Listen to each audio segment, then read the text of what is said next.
ഇനി നമ്മൾ നേരെ പോകുന്നത് ഉപദ്വീപീയ പീഠഭൂമിയിൽ നിന്ന് ഉത്ഭവിച്ചൊഴുകുന്ന നദികൾ, നമ്മളതിനെ പെനിൻസുലാർ റിവേഴ്സ് എന്ന് വിളിക്കും, ഉപദ്വീപീയ നദികളെന്ന് വിശേഷിപ്പിക്കും. ഈ ഉപദ്വീപീയ നദികൾ ഹിമാലയൻ നദികളിൽ നിന്നും എങ്ങനെയാണ് വ്യത്യാസപ്പെട്ടിരിക്കുന്നത്? ഉപദ്വീപീയ നദികൾ നോൺ പെരന്നിയലാണ്, വറ്റിപ്പോകും. വേനൽക്കാലത്ത് അത് വറ്റിപ്പോകും. വേനൽക്കാലത്ത് വറ്റിപ്പോകുന്ന നദികളാണ് ഉപദ്വീപീയ നദികൾ. ഉപദ്വീപീയ പീഠഭൂമിയിലൂടെ ഒഴുകുന്ന 6 നദികളിൽ 4 കിഴക്കോട്ടൊഴുകുന്നു, ഈസ്റ്റ് ഫ്ലോയിങ് ആണ്. 2 വെസ്റ്റ് ഫ്ലോയിങ്, പടിഞ്ഞാറോട്ടാണ് ഒഴുകുന്നത്. നമുക്കിത് ഓരോന്നും പരിശോധിക്കാം. ഈസ്റ്റ് ഫ്ലോയിങ് നദികൾ അഥവാ കിഴക്കോട്ടൊഴുകുന്ന 4 നദികൾ ഏതൊക്കെയാണെന്ന് പറയുക. മഹാനദി, ഗോദാവരി, കൃഷ്ണ, കാവേരി. മഹാനദി, ഗോദാവരി, കൃഷ്ണ, കാവേരി ഈ 4 നദികൾ ഈസ്റ്റ് ഫ്ലോയിങ് റിവേഴ്സ് ആണെങ്കിലും കിഴക്കോട്ടൊഴുകുന്നവയാണ്. 2 നദികൾ നർമ്മദയും താപ്തിയും അത് വെസ്റ്റ് ഫ്ലോയിങ് റിവേഴ്സാണ്. മഹാനദിയുടെ ഉത്ഭവം, മഹാനദിയുടെ പതനം, അതിൻ്റെ നീളം എന്നിവ നമുക്ക് പരിശോധിക്കാം. മഹാനദി ഉത്ഭവിക്കുന്നത് മൈക്കാല റേഞ്ച് അല്ലെങ്കിൽ മൈക്കാല നിരകളിൽ നിന്നുമാണ്. മധ്യപ്രദേശിലെ മൈക്കാല നിരകളിൽ നിന്ന് ഉത്ഭവിക്കുന്ന നദിയാണ് മഹാനദി. ഈ നദി കിഴക്കോട്ടാണ് ഒഴുകുന്നത്. അതിൻ്റെ പതനം സ്ഥാനമെന്ന് പറയുന്നത് ഒറീസയാണ്. ഒറീസയിലൂടെ അവസാനം ഒഴുകി ഈ നദി ബേ ഓഫ് ബംഗാളിൽ പതിക്കുക. 857 കിലോമീറ്ററാണ് ഈ നദിയുടെ നീളം. 857 കിലോമീറ്ററാണ് ഈ നദിയുടെ നീളം. ഇതിൻ്റെ 2 പ്രധാന പോഷക നദികളുടെ പേരാണ് ഇബ്, ടെൽ എന്നിവയാണ് മഹാനദിയുടെ പോഷക നദികൾ. മഹാനദിക്ക് തെക്ക് ഭാഗത്തായിട്ട് ഇന്ത്യയിലെ ഏറ്റവും നീളം കൂടിയ ഉപദ്വീപീയ നദി ഒഴുകുന്നു, ഗോദാവരിയാണ്. ഇന്ത്യയിലെ ഏറ്റവും നീളം കൂടിയ ഉപദ്വീപീയ നദിയാണ് ഗോദാവരി. അത് മഹാനദിക്ക് തെക്ക് ഭാഗത്തു കൂടിയാണ് ഒഴുകുന്നത്. അതിൻ്റെ അവസാന ഭാഗം അത് ആന്ധ്രാപ്രദേശിലൂടെയാണ് ഒഴുകുന്നത്.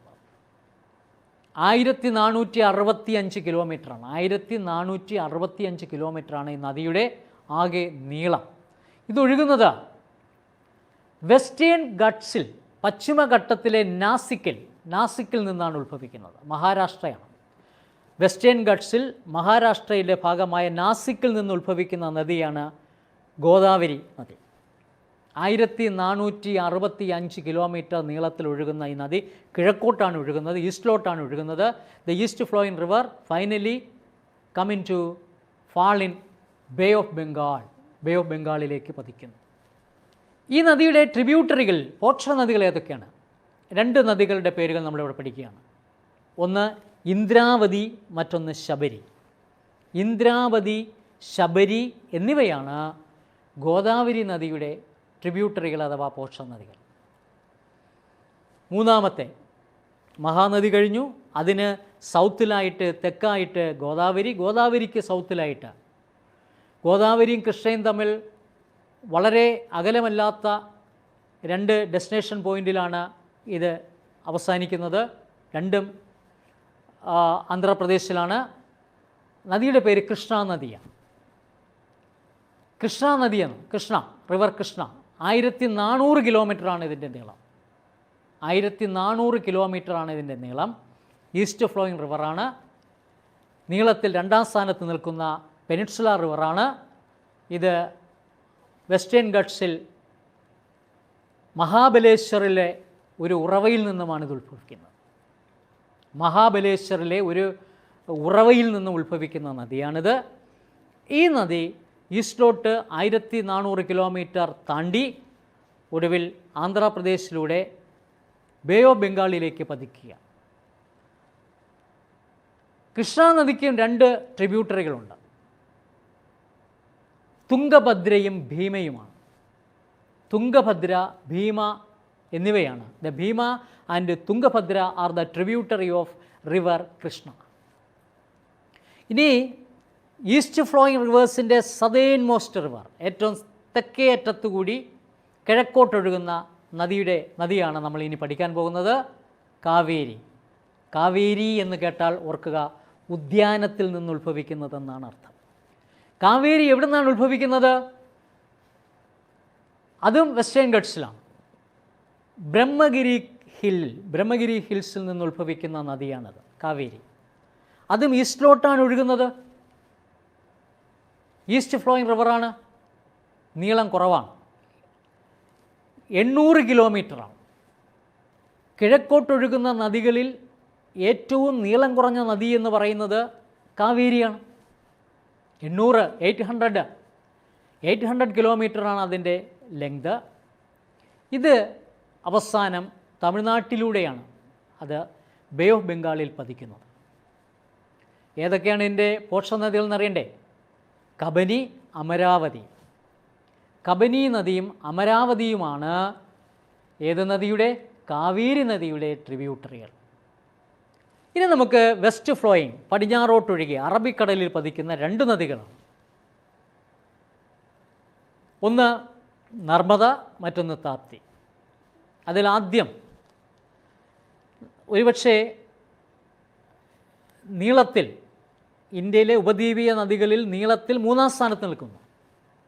1-ാം സ്ഥാനത്ത് നിൽക്കുന്നത് പറഞ്ഞു ഗോദാവരി, 2-ാം സ്ഥാനം കൃഷ്ണയാണെങ്കിൽ 3-ാം സ്ഥാനം നർമ്മദയ്ക്കാണ്. 1312 കിലോമീറ്ററാണ് ഇതിൻ്റെ നീളം. 1312 കിലോമീറ്റർ നീളത്തിലാണ് ഈ നദി ഒഴുകുന്നത്. അത് പടിഞ്ഞാറോട്ടാണ് ഒഴുകുന്നത്, അറബിക്കടലിലാണ് പതിക്കുന്നത്. ഈ നദി ഉത്ഭവിക്കുന്നത് എവിടെ നിന്നാണ്? മൈക്കാല നിരകളിൽ നിന്നാണ്. ഛത്തീസ്ഗഡിൻ്റെ ഭാഗമായ നേരത്തെ നമ്മൾ കണ്ടു, മൈക്കാല നിരകളിൽ നിന്നൊരു നദി ഉത്ഭവിക്കുന്നു. അത് മധ്യപ്രദേശിൻ്റെ ഭാഗമായി മൈക്കാലയിൽ നിന്ന് ഉത്ഭവിച്ച് കിഴക്കോട്ടൊഴുകുന്ന നദിയാണ് മഹാനദി. ഇനി നമ്മളിപ്പോൾ പറയുന്നത് മൈക്കാല നിരകൾ തന്നെ, അത് ഛത്തീസ്ഗഡിൻ്റെ ഭാഗമായ മൈക്കാല നിരകളിൽ നിന്ന് ഉത്ഭവിച്ച് പടിഞ്ഞാറോട്ട് ഒഴുകുന്ന നദിയാണ്. 1312 കിലോമീറ്റർ നീളത്തിൽ ഒഴുകുന്ന നദിയാണ് നർമ്മദ നദി. അത് അറബിക്കടലിലാണ് പതിക്കുന്നത്. ഈ നദിയുടെ പോഷകനദികൾ ഹിരൻ, അതുപോലെ തന്നെ ബെൻചൻ എന്നിവയാണ് ഇതിൻ്റെ ട്രിബ്യൂട്ടറികൾ. ഏറ്റവും ഒടുവിൽ നമുക്ക് പറയാനുള്ളത് വളരെ ചെറിയ ഉപദ്വീപീയ പീഠഭൂമിയിലെ ഏറ്റവും ചെറിയ നദിയാണ്. ഉപദ്വീപീയ പീഠഭൂമിയിലെ ഏറ്റവും ചെറിയ നദിയെക്കുറിച്ചാണ് നമ്മളിനി പറയാൻ പോകുന്നത്. താപ്തി. 724 കിലോമീറ്ററാണ് ഇതിൻ്റെ ദൈർഘ്യം. ഈ നദി ഉത്ഭവിക്കുന്നത് മുന്തായി പ്ലാറ്റോയിൽ നിന്നാണ്. ബൈത്തുൽ ഡിസ്ട്രിക്റ്റിലെ മുന്തായി പ്ലാറ്റോയിൽ നിന്ന് ഉത്ഭവിക്കുന്ന, മുന്തായി പ്ലാറ്റോ അല്ലെങ്കിൽ മുന്തായി പീഠഭൂമിയിൽ നിന്ന് ഉത്ഭവിക്കുന്ന, ബൈത്തുൽ ഡിസ്ട്രിക്റ്റിൽ നിന്ന് ഉത്ഭവിക്കുന്ന ഒരു നദിയാണ്. ചെറിയ നദി, ഏറ്റവും ചെറിയ നദിയാണത്. ഇതും പടിഞ്ഞാറോട്ട് തന്നെയാണ് ഒഴുകുന്നത്. അതിൻ്റെ പതനസ്ഥാനം അറബിക്കടലാണ്. ഇതിൻ്റെ 2 ട്രിബ്യൂട്ടറികളുടെ പേര് നമുക്കിവിടെ പഠിക്കാം. ആനർ, ഹിർന എന്നിവയാണ് ഇതിൻ്റെ 2 ട്രിബ്യൂട്ടറികൾ. അപ്പോൾ നമ്മൾ ഇന്ന് ഇവിടെ 6 നദികളെക്കുറിച്ച് പഠിച്ചു. ഉപദ്വീപീയ പീഠഭൂമിയിലൂടെ കിഴക്കോട്ടും പടിഞ്ഞാറോട്ടും ഒഴുകുന്ന 6 നദികളാണ് നമ്മൾ ഇന്നിവിടെ പഠിച്ചത്. ഇനി നമ്മൾ ഓർക്കേണ്ട ഒരു കാര്യം, ഗോദാവരി നദിയാണ്. നമ്മൾ ആദ്യമേ പറഞ്ഞു ഏറ്റവും നീളം കൂടിയ പെൻസുലാർ റിവർ എന്ന് പറയുന്നത് ഗോദാവരി നദിയാണ്.